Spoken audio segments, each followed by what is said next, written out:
تحریک انصاف کی مینار پاکستان پر جلسے کی اجازت کے لیے درخواست پر سماعت۔ لاہور ہائی کورٹ کا ڈپٹی کمشنر لاہور کو 30 ستمبر تک فیصلہ کرنے کا حکم۔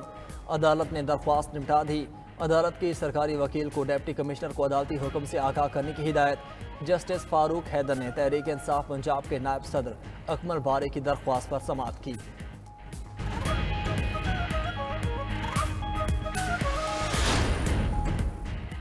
سندھ ہائی کورٹ میں لاپتہ افراد کی بازیابی سے متعلق درخواستوں پر سماعت۔ جسٹس نعمت اللہ پھلپوٹو نے دوران ریمارکس میں کہا 80 سالہ بزرگ کا بیٹا 10 برس سے لاپتہ ہے۔ تفتیشی اداروں کی سنجیدگی کا یہ عالم ہے کہ ابھی تک JIT رپورٹ پر دستخط نہیں ہوئے۔ لاپتہ 8 سالہ ظہیر کی بازیابی کے لیے کیا اقدامات کیے ہیں؟ عدالت کا لاپتہ شہریوں کی بازیابی کے لیے اقدامات جاری رکھنے کا حکم۔ درخواستوں کی مزید سماعت 4 ہفتوں کے لیے ملتوی۔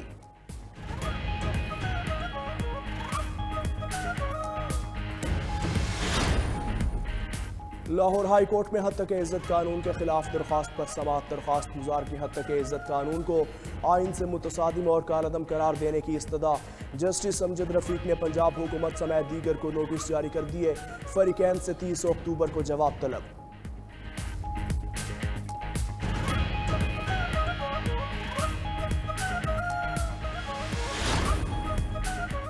ملک کے بیشتر شہروں میں آج سے بادل برسنے کا امکان۔ اسلام آباد، خیبر پختونخوا اور پنجاب کے علاقوں میں موسلادھار بارشوں کی پیشگوئی۔